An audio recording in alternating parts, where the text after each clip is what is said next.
नमस्कार। आज मैं आपके साथ एक क्लेम अनुभव साझा कर रहा हूँ और मैं अक्सर दूसरे लोगों के क्लेम मतलब दूसरे अप्रूव सर्वेयर के क्लेम अनुभव या जो क्लेम फाइटर स्टोरी है वो साझा करता हूँ। तो आज मैं एक खुद जो मैंने एक अप्रूव सर्वेयर के तौर पे एक क्लेम सर्वे किया, तो उस उस अनुभव को मैं आपके साथ साझा कर रहा हूँ।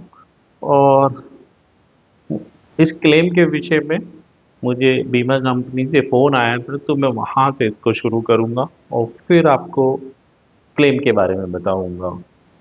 तो अभी कुछ दिन मैं पहले लास्ट वीक, शायद फ्राइडे था, लास्ट फ्राइडे, आज भी फ्राइडे है, जो लास्ट फ्राइडे था, मुझे एक बीमा कंपनी से, जो सरकारी क्षेत्र की बीमा कंपनी है, उससे फ़ोन आया। एक साहब बोल रहे थे, मैं उन्हें तो नहीं जानता था, और उन्होंने एक क्लेम गाड़ी नंबर बताकर मुझसे क्लेम के बारे में बातचीत की। और उन्होंने मुझसे कहा कि मैंने इस क्लेम में बीमा कंपनी से जो बीमा कंपनी का अप्रूवल है उसकी कॉपी नहीं लगी हुई। तो मुझे पहले समझ में नहीं आया कि कौन सा अप्रूवल। तो उन्होंने कहा, साहब ये एक मोटरसाइकिल का क्लेम है, हीरो मोटरसाइकिल है, और इसमें मैंने यानी एक अप्रूव सर्विस के तौर पे चेसिस फ्रेम का असेसमेंट किया है, और भी बहुत सारा है, लगभग शायद 20,000 रुपये के आसपास, 20-22 हज़ार रुपये की असेसमेंट था इस सर्वे रिपोर्ट में। तो वो कह रहे थे, साहब इस रिपोर्ट में जो जो आपने जो पेपर दिए हैं उसमें जो कॉम्पिटेंट अथॉरिटी के जो चेसिस फ्रेम के लिए अप्रूवल की कॉपी नहीं लगी हुई है। तो मैंने कहा, साहब मैं तो कोई अप्रूवल बीमा कंपनी से लेता ही नहीं हूँ, मैं तो एक इंडिपेंडेंट अप्रूव्ड सर्वेयर हूँ, और इंडिपेंडेंटली लॉस असेसमेंट रिकमेंडेशन करके सर्वे रिपोर्ट बना के बीमा कंपनी को देता हूँ और एक कॉपी इंश्योर्ड को देता हूँ। तो उन्होंने कहा, नहीं था, बाकी सब सर्वेयर जो मेजर पार्ट होते हैं उनके लिए बीमा कंपनी से अप्रूवल लेना होता है, ऐसा रूल है। मैंने कहा, साहब मैंने तो ऐसा कोई रूल पढ़ा नहीं है, और अप्रूव सर्वेयर को तो जो सर्वेयर रेगुलेशन 2015-20 है उसमें ड्यूटीज एंड रेस्पॉन्सिबिलिटीज और कोड ऑफ कंडक्ट तय किया हुआ है, तो उसके अनुसार काम करना होता है। उसे तो बीमा कंपनी के रूल से नहीं चलना होता, और ना ही बीमा कंपनी का कोई ऐसा रूल है, ना मैंने कभी देखा है। और अगर एक अप्रूव्ड सर्वेयर के तौर पे मैं, मान लीजिए, बीमा कंपनी से अप्रूवल लेके काम करूँगा, मैंने उनसे कहा, तो साहब फिर मैं इम्पार्शियल और इंडिपेंडेंट किस बात का हो गया? फिर तो मैं इम्पार्शियल नहीं रहा, यानी मेरा असेसमेंट तो इंश्योरेंस कंपनी ऑफिशियल्स के पसंद मर्जी के अनुसार होगा। तो बोले, नहीं साहब बाकी सब सर्वेयर भी ऐसा ही करते हैं। तो मैंने कहा, साहब बाकी सर्वेयर क्या करते हैं मुझे उससे कोई लेना देना नहीं है, लेकिन साहब मैं तो नियम अनुसार काम करने वाला आदमी हूँ। तो मैं तो जो नियम है, जो सर्वे रेगुलेशन 2015-20 में ड्यूटीज एंड रिस्पॉन्सिबिलिटीज और कोड ऑफ कंडक्ट है अप्रूव सर्वेयर के लिए, उसी के अनुसार काम करूँगा, और उसी के अनुसार मैंने काम किया है। मैंने इम्पार्शियली पॉलिसी कॉन्ट्रैक्ट के अकॉर्डिंग लॉस असेस किया है। तो इसलिए मैंने कोई, ना तो इस केस में कोई अप्रूवल लिया चेसिस फ्रेम के लिए, और ना मैंने आज तक, आज से पहले 20 साल से ज़्यादा हो गए, ना मैंने किसी और में अप्रूवल लिया। तो बोले, साहब अगर आप अप्रूवल नहीं लेते तो हम आपका नाम डी पैनल के लिए लिख देते हैं। मैडम को, एक मैडम थी, उनका नाम ले रहे थे, और कह रहे कि डी पैनल के।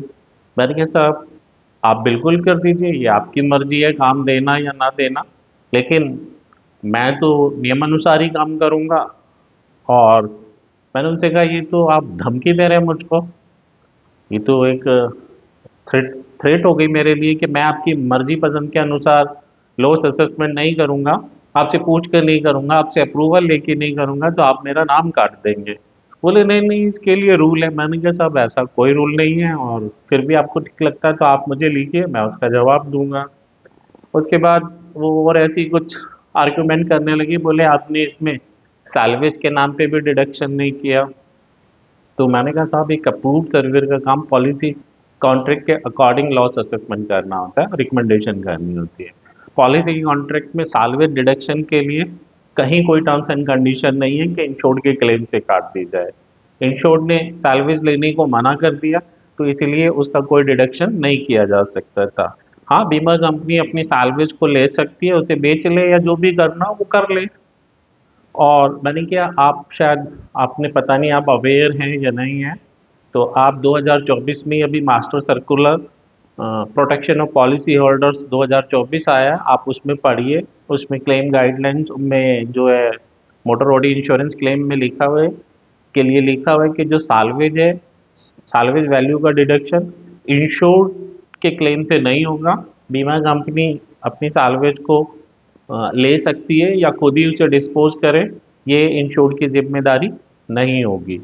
तो इसलिए सर, मैं तो नियमानुसार चलने वाला आदमी हूँ, तो मैं तो कोई डिडक्शन नियम के विरुद्ध जाके कर नहीं सकता। वो फिर बोले बाकी तो कर रहे हैं, बाकी क्या कर रहे हैं क्या नहीं वो जाने। तो मैं तो साहब तार्किक और तर्कसंगत तरीके से काम करने वाला हूँ।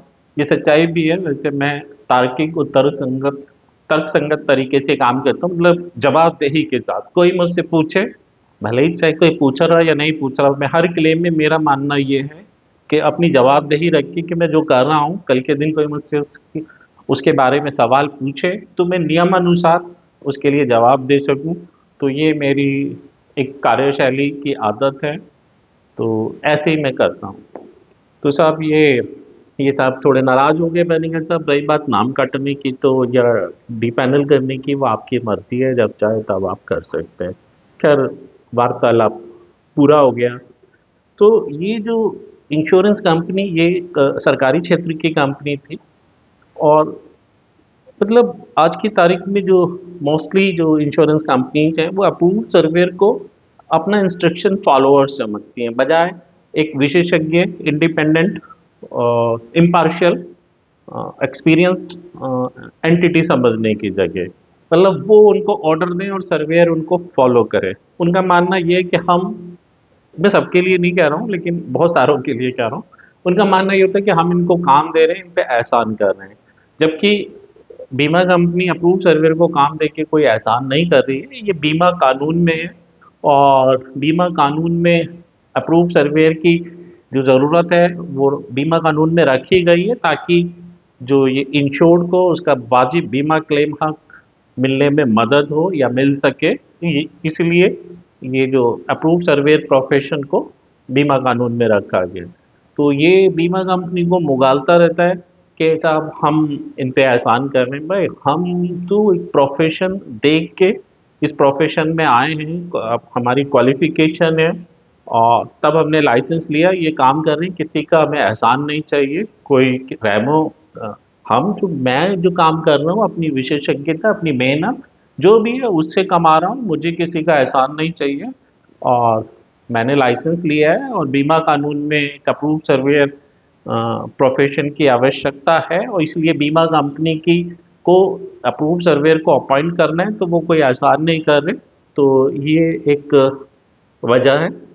तो लेकिन ये गलतफहमी बहुत सारे इंश्योरेंस एम्प्लॉय को रहती है। खैर, उसके बाद ये जो एक क्लेम है, ये एक मोटरसाइकिल का क्लेम था। और ये मैंने अप्रैल के महीने में सर्वे की थी, शाम के नंबर में मैं सर जिस दिन अपॉइंट हुआ शाम को सर्वे करने गया। मैंने गाड़ी देखी, हीरो मोटरसाइकिल थी और ये सामने से किसी पेड़ में लगी थी, जिसकी वजह से इसकी जो फोर्क रोड्स हैं, अगले शोकर की रोड्स, वो बैंड हो गई थी काफ़ी ज़्यादा। पहिया पीछे मिल गया था, जो घूम भी नहीं रहा था। और जो टैंक का जो पिछला हिस्सा होता है जहाँ आदमी बैठ के चलाता है, जो पीछे वाला हिस्सा है वहाँ पे बैंड हो गया था, गड्ढा सा पड़ गया था। जब कभी कोई गाड़ी सीधी लगती है तो पीछे की तरफ डेंट आता है, तो वैसा ही इसमें डेंट था टैंक में। और आगे के जो भी पार्ट होते हैं वो डैमेज थे। और फिर ये गाड़ी शायद लेफ्ट साइड को गिरी थी, तो कुछ पार्ट लेफ्ट के थे। और इसमें जो मेन था वो चेसिस बैंड थी। चेसिस जो टैंक के नीचे जो अगला पोर्शन होता है एनएलटी वाला, तो वहाँ पे जहाँ चेसिस नंबर एम्बोज भी होता है, तो वो जो एक वर्टिकल चीज जहाँ नंबर एम्बोज्ड है, वो हल्का बैंड था इसमें। तो खैर कोई दिक्कत नहीं, फिर हमने इंश्योर्ड को फ़ोन मिलाया। इंश्योर्ड से उस दिन बात नहीं हो पाई, फिर एक दो दिन बाद उससे अगले दिन बातचीत हुई। फिर ये थोड़ा सा हमने कहा भाई ये जो एक्सीडेंट है ग्रेटर नोएडा में ही हुआ था। मैं ग्रेटर नोएडा रहता हूँ, उत्तर प्रदेश।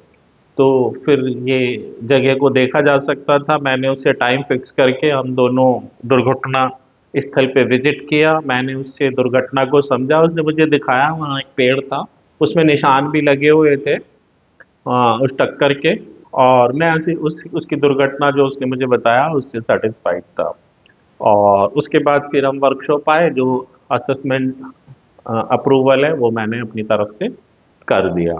उसके बाद ये मेरी दूसरी विजिट थी। पहली विजिट वो थी, दूसरी ये थी। फिर तीसरी मुझको कुछ दिन बाद जब ये गाड़ी के पार्ट्स वार्ट्स आ गए, रिपेयर हुई, पहिया वहिया खुले और फिर दोबारा से लगे, तो वर्कशॉप का फोन आया कि जो पहिए को उसने घुमाया, जो फ्रंट व्हील अलॉय व्हील था, तो वो बैंड था, वो उसमें बहुत ज़्यादा लहर आ रही थी। तो उसने उसके लिए रिक्वेस्ट की, तो मैंने कहा मैं फिर से आता हूँ। मैं फिर से वर्कशॉप गया, मेरे घर से 6 किलोमीटर दूर है। तो 6 किलोमीटर है, अब चेक करना है तो है, तो मैं फिर वहाँ गया और वो देखी, तो वो पहिया काफ़ी उसमें लहर आ रही थी, तो वो फिर मैंने वो पहिया भी अलाउ कर दिया। और बस वो पहिया डलना था, बाकी मैंने उसी दिन जो सामान वगैरह के साथ गाड़ी को का सब निरीक्षण भी कर लिया। और उसके बाद वो उन्होंने उसका बिल बना दिया, और वो बिल मुझको भेजा। मैंने रिपोर्ट बना के जमा उनको बीमा कंपनी को दे दी, एक कॉपी इंश्योर्ड को दे दी। और उसके बाद मेरा काम पूरा हो गया था। तो ये क्लेम था। मैं 3 बार गया। और इसी कंपनी में मैं किसी का नाम नहीं ले रहा, लेकिन कुछ सर्वेयर ऐसे भी हैं जो सर्वे करने भी खुद नहीं आते हैं, वर्कशॉप से ही फोटो करके मंगा लेते हैं, वो भी सर्वे कर रहे हैं। और मैं खुद एक ही सर्वे के लिए 3 बार गया। क्या ये मेरा काम है, अगर जब तक मैं सेटिस्फाई नहीं होऊंगा तो मैं करूँगा। दूसरा कोई गलत तरीके से करता है, ये वो हर आदमी अपने लिए जिम्मेदार है। लेकिन जो सर्वेयर को अपना सर्वे कार्य, जो ये सर्वे इंस्पेक्शन है, ये खुद ही करना होता है नियम अनुसार। ये किसी को आउटसोर्स नहीं कर सकते, या अपनी जगह किसी असिस्टेंट या किसी उससे नहीं करा सकते नियम अनुसार। सर्वेयर रेगुलेशन में ड्यूटीज एंड रेस्पॉन्सिबिलिटी और कोड ऑफ कंडक्ट तय है। लेकिन हमारे देश में बहुत ऐसा होता है, बहुत सारे बहुत बल्क में और बहुत दूर दूर काम लेते हैं, प्राइवेट कंपनीज में करते हैं, और अपनी जगह अपने असिस्टेंट्स या फिर वर्कशॉप से फ़ोटो मंगाकर कर लेते हैं, जो कि एक गलत तरीका है। लेकिन बीमा कंपनी को तो उससे फ़र्क नहीं आ रहा कि कौन सही तरीके से कर रहा है या कौन गलत तरीके से कर रहा है।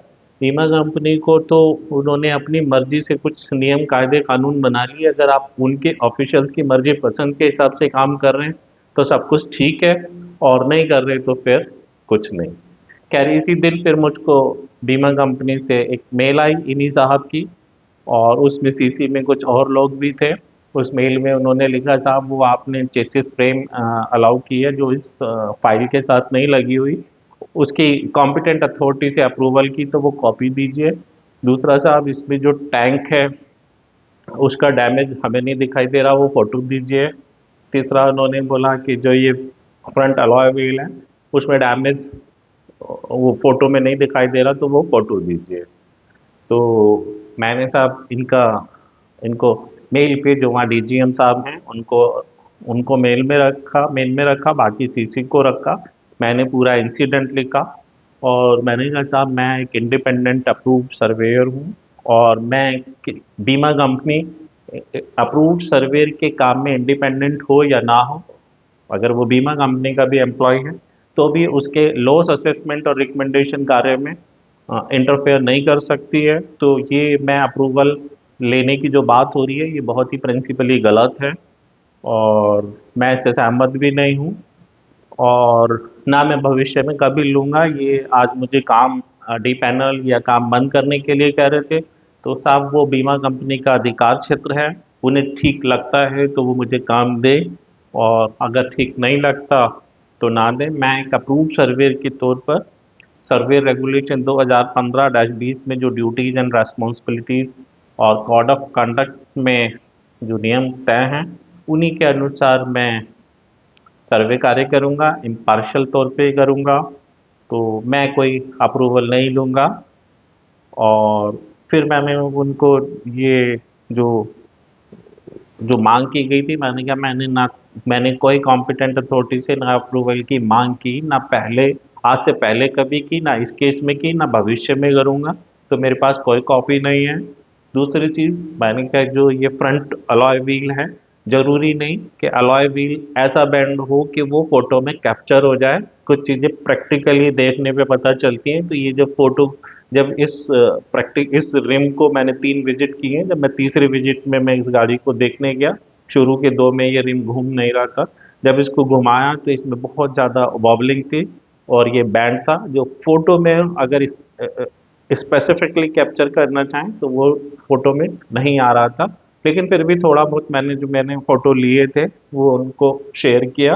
और ज़रूरी नहीं है, जैसे चेसिस बैंड थी, तो चेसिस बैंड का फ़ोटो में नहीं आएगा, वो हम ऐसे मैंने पैन लगा के मोटरसाइकिल की इतनी माइक्रोन या बहुत एमएम में बैंड होगी, तो ज़रूरी नहीं है कि वो फ़ोटो में ही आ जाए। ऐसे ही अलॉय व्हील का ज़रूरी नहीं है कि उसका बैंड फ़ोटो में ही आए। ऐसी ही मोटरसाइकिल में टी स्टैम्प टी होती है, तो वो बैंड है तो वो ज़रूरी नहीं कि वो फ़ोटो में आए। वो तो प्रैक्टिकली या फिटिंग के टाइम पता चलता है। और ऐसी चीज़ जैसे कार में होता है, डेड एक्सल होता है जो रियर एक्सल जिसे बोलते हैं, वो भी इसी तरीके का बैंड है, वो ज़रूरी नहीं फ़ोटो में आएगा। या और भी बहुत सारे पार्ट्स हैं, तो ये तो सर्वेयर के इंस्पेक्शन पे डिपेंड करता है। तो मैंने उन्हें खैर फ़ोटो दिया। दूसरा, मैंने टैंक का डैमेज बड़ा विज़िबल है, जो रियर साइड है जहाँ आदमी बैठता है, तो वहाँ पे एक गड्ढा सा पड़ गया, आप देखिए। तो मैंने वो स्पेसिफिक फ़ोटो भी भेजा। और उसके बाद जो है, ये मेल मैंने फ्राइडे ही कर दी थी। बीमा कंपनी से तो कोई जवाब आया नहीं। अब काम बंद कर देंगे, डीपैनल कर देंगे, वो उनकी मर्ज़ी है। लेकिन मैं तो तार्किक आदमी हूँ, तर्कसंगत तरीके को पसंद करता हूँ, नियमों पे चलने वाला आदमी हूँ। तो मैं तो अप्रूवल लेकर काम ना तो किया ना करूँगा। तो खैर, मैं इस चीज़ों का, चूँकि मैं अपने को काबिल मानता हूँ, मुझे इंश्योरेंस कंपनी को मेरी ज़रूरत है, तो ठीक है काम दे, नहीं ज़रूरत है तो ना दे। और मैं तो इसलिए ये, बहुत सारे लोग मुझसे सलाह मशवरा करते हैं, प्रोफेशनली लोगों की मदद भी करता हूँ। तो वहाँ भी मैं तो अपना जीवन यापन इस तरीके से भी चला सकता हूँ। मुझे कोई ऐसा, जिसको मेरी ज़रूरत है वो मुझसे संपर्क करता है, और अगर प्रोफेशनली मुझे जोड़ते हैं तो मुझे फ़ीस देता है, और उसी फ़ीस से मेरा जो भी घर-बार है या जो भी जीवन यापन है वो हो रहा है। लेकिन ये भी जो कोई मुझे फ़ीस दे रहा है, मेरी योग्यता या मेरी काबिलियत पे ही दे रहा है। तो वही मैं बीमा कंपनी से भी चाहता हूँ कि मुझ पे वो एहसान ना करे। अगर मुझे काबिलियत या ज़रूरत है तो मुझे काम दे, और अगर नहीं लगता तो ना दे, कोई कोई ज़रूरी नहीं। तो ये आज का क्लेम अनुभव था। इसमें सर्वेयर मैं था, मैंने सर्वे किया, नियमानुसार किया, इंश्योर्ड को असेसमेंट बताया, उसको उस उसके पास तो खैर वैसा फ़ोन था, तो जो वर्कशॉप है उसको उस रिपोर्ट की कॉपी दी और उससे कहा उसको दिखा देना, उसको बताया भी। और उसे बड़ी आत्मीयता से मिला। उसकी मोटरसाइकिल का एक्सीडेंट हुआ था, गरीब आदमी था, राजमिस्त्री था, तो सहानुभूति भी थी, और सहानुभूति भी थी और बेहतर व्यवहार भी। उसकी जॉब के अकॉर्डिंग मैं उससे मिला। वो चूँकि दिन में काम करता है, तो शाम को उसकी छुट्टी होती है। जिस दिन उसने कहा, उस दिन उसके समय के अनुसार जो दुर्घटना स्थल वहाँ गए, दोनों ने हमने देखा, और कोई ऐसा ऊल-जलूल सवाल नहीं किया। हाँ, उससे पूछा, नशे में तो नहीं थे, शराब तो नहीं पी हुई थी? तो उसने मना कर दिया, या और जो भी सवाल उससे कैसे हुआ ये सब पूछा ज़बानी, और चोट वगैरह को पूछा। तो मुझे कोई दिक्कत नहीं लगी, और मुझे मतलब ठीक लगा, और मैंने असेसमेंट किया। तो ये एक क्लेम अनुभव है। अब वीडियो काफ़ी लंबा हो गया है, इसको विराम देते हैं और फिर मिलते हैं अगली बार। नमस्कार।